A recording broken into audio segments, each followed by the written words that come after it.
Olá, pessoal! Então, vamos prosseguir com a nossa aula 2 na introdução à matemática financeira. Então, nós vamos falar um pouquinho sobre os juros simples. Nas operações de juros simples, vamos utilizar HP e seguir os seguintes passos. Nós temos o valor do capital, vocês sempre vão clicar na tecla CHSPV, que é o valor presente. A taxa de juros sempre vai ser anual e o tempo sempre em dias, certo? Então, é importante que a taxa de juros seja sempre anual e tempo em dias, porque na HP a gente não precisa transformar a taxa percentual em taxa unitária. A HP já faz essa conversão, tá bom? E aqui eu coloquei um exemplinho para vocês. Lá na casa de vocês, vocês coloquem na HP da mesma forma que eu coloquei aí, e vocês vão ter o resultado de R$ 2.500, tá bom? Vamos para a equivalência de capitais. Então, o que são capitais equivalentes? São dois capitais que têm datas de vencimentos diferentes, mas que, quando levados a uma única data, têm valores iguais. Então, vamos para um exemplo. Paulo tem uma dívida de 3.000 com vencimento em 2 meses. Então, eu tenho 3.000 com vencimento em 2 meses. E uma outra dívida no valor de 5.000 com vencimento em 4 meses. Então, vocês coloquem isso na cabeça. Paulo tem uma dívida de 3.000 em 2 meses e uma dívida de 5.000 em 4 meses. Só que Paulo quer trocar essas duas dívidas para pagamento hoje. Então, eu vou trazer essas duas dívidas para o meu momento presente. Então, supondo que o banco no qual ele tem essa dívida trabalhe com uma taxa de 4% ao mês em regime de juros simples, quanto será o pagamento para ser quitado hoje? Então, aqui nós temos o fluxo de caixa da operação. Vocês lembram que o fluxo de caixa demonstra as movimentações financeiras. Então, lá nós temos os 3.000 que vai ser pago em 2 meses, e os 5.000 que iriam ser pagos em 4 meses. E eu estou trazendo esses dois valores ao meu momento zero, que é o meu valor atual. Podemos calcular com a equação que representa o montante composto, certo? Então, calculamos o pagamento que vence no mês 2 e depois nós vamos calcular o pagamento que vence no mês 4. Então, no mês 2, nós vamos substituir as fórmulas. Então, nós temos lá o montante de 3.000, que é igual ao capital, certo? Entre parênteses, eu vou ter o 1, que já é da fórmula, o 0,04, que é a minha taxa em forma unitária, certo? Que seria 4% ao mês dividido por 100, vezes 2, por quê? Porque ela vence em 2 meses. Então, eu vou ter 3.000, eu faço a multiplicação da taxa vezes o período, 0,08, certo? Então, lá na minha quarta linha, eu vou ter 3.000 igual ao capital vezes 1,08, que é a soma do 1 mais a multiplicação. E nós vamos ter o C, que é o capital, que está multiplicando. Vai passar dividindo, certo? 3.000 dividido por 1,08, nós temos um capital de 2.777,78 nesse empréstimo de 3.000 que vai vencer em 2 meses. Vamos para o segundo cálculo. O cálculo do montante de 5.000 que vai vencer em 4 meses, certo? Então, nós temos 5.000, seguimos o mesmo passo do cálculo que a gente realizou acima. Primeiro, a gente multiplica o percentual vezes o período, que é 4, certo? E depois a gente passa o que está entre parênteses, dividindo o montante, certo? 5.000 dividido por 1,16 igual a 4.310,34. Portanto, ao trazer os dois pagamentos para hoje, Paulo irá pagar 4.310,34 mais 2.777,78, que daria 7.088,12, que é o nosso valor na data zero. Estou mostrando para vocês, pessoal, aqui no fluxo de caixa, então o nosso valor na data zero seria 7.088,12. Outra forma de resolver esse exercício poderia ser pela equação V é igual a capital no período 1, capital no período 2, capital no período 3. Então, aqui a gente vai utilizar quantos períodos o exercício determina, tá certo? Então, o total de V refere-se ao valor atual do conjunto de capitais na data zero, que será o valor atual dessa carteira, ou seja, o quanto ela vale.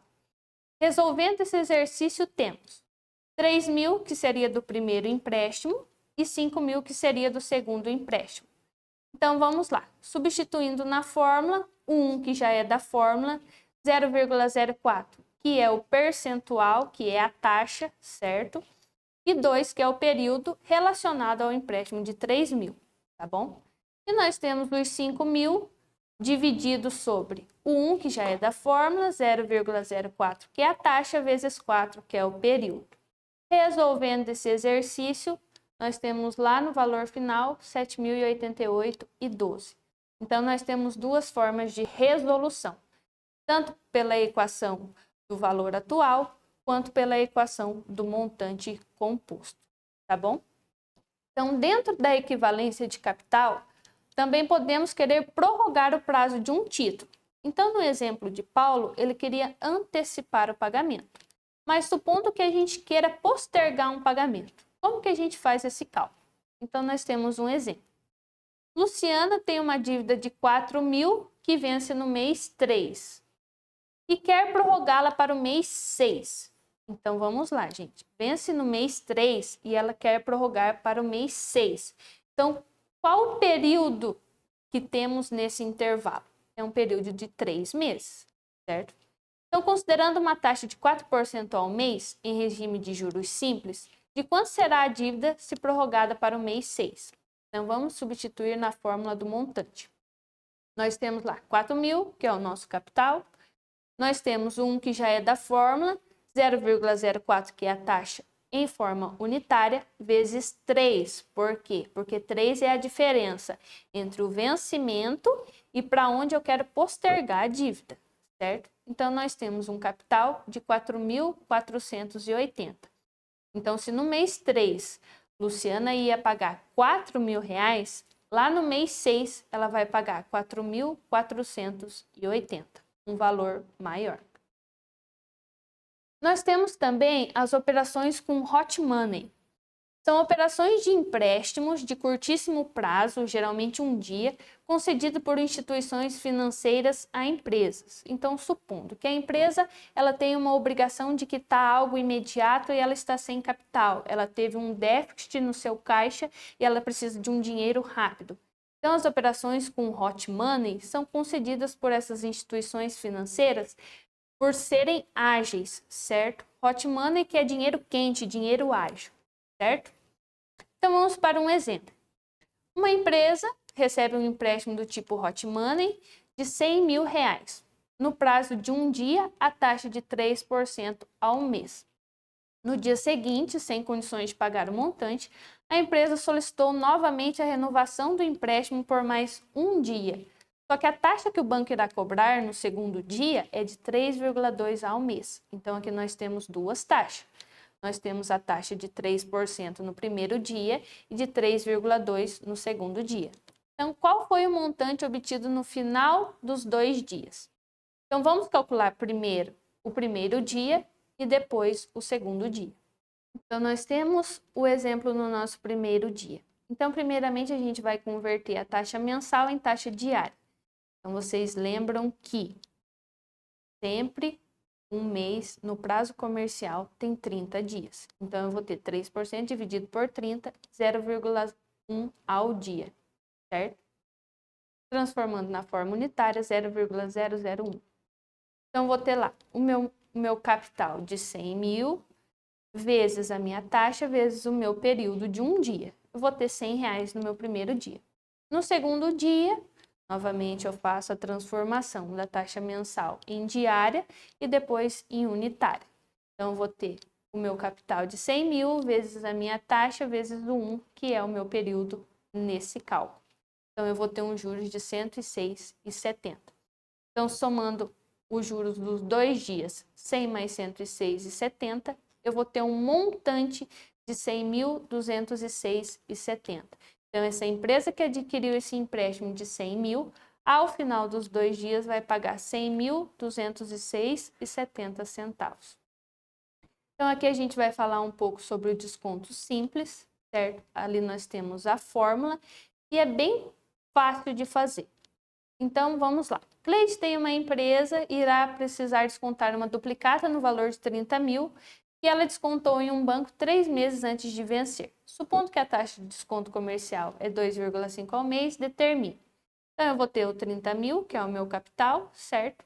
0,025, que é a minha taxa em forma unitária, vezes 3, que é o período de 3 meses. Então, eu vou ter um desconto de R$ 2.250 em cima dos meus 30 mil que eu emprestei.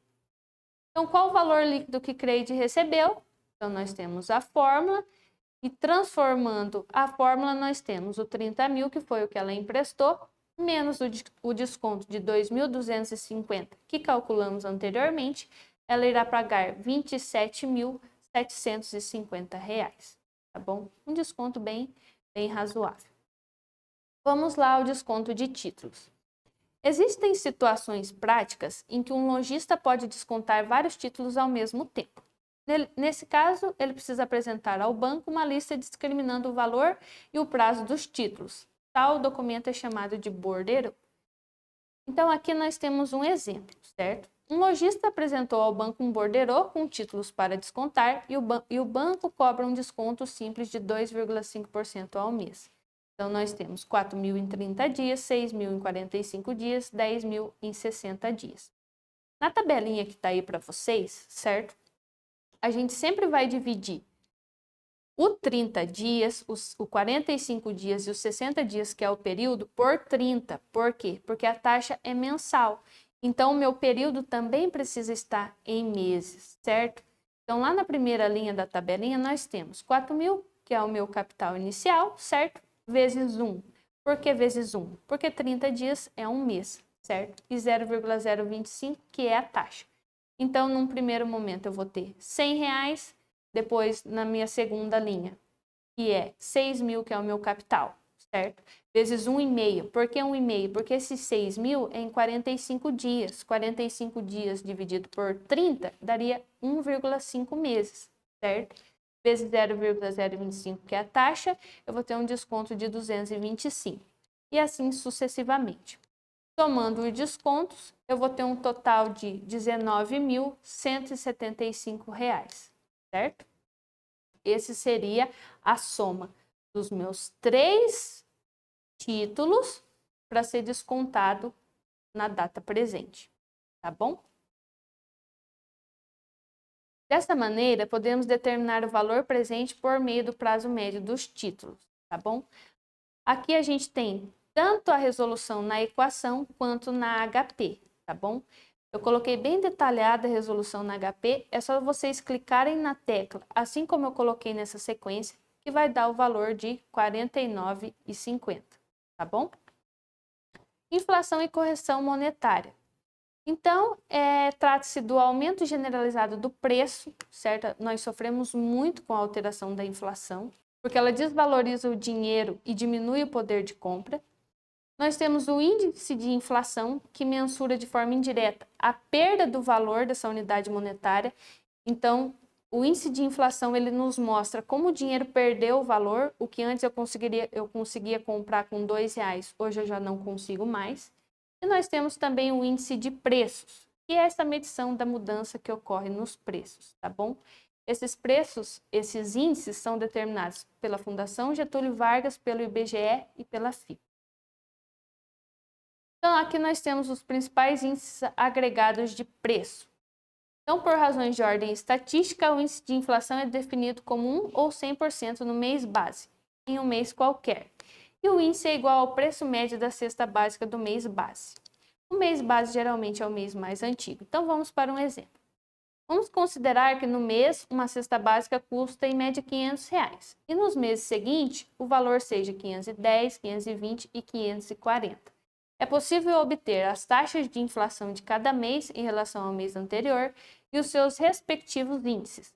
Para resolver, vamos chamar o mês base de 0 e os outros meses de 1, 2 e 3. Então, aqui a gente colocou na tabela, certo? Então, aqui a gente tem o índice de inflação, que é igual ao 100%, e o preço das cestas básicas, tá bom? Então, calculando a taxa de inflação, nós temos 510 dividido por 500. Por que dividido por 500? Porque é o mês base, tá bom? Menos 1 igual a 2%. Então, a minha taxa de inflação seria de 2% no primeiro mês e o meu índice de inflação 102% no primeiro mês. E assim sucessivamente. Sempre dividindo o valor atual da cesta pelo valor do mês anterior. Nós temos a taxa de inflação, tá bom? E assim a gente vai até o mês 3. Então, aqui fica uma frase para reflexão de vocês. Como a gente está falando sempre de investimento, no nosso mundo educacional, investir em conhecimento rende sempre os melhores juros. Parabéns a vocês que estão fazendo esse investimento. Aguardo vocês na próxima aula. Meu muito obrigada.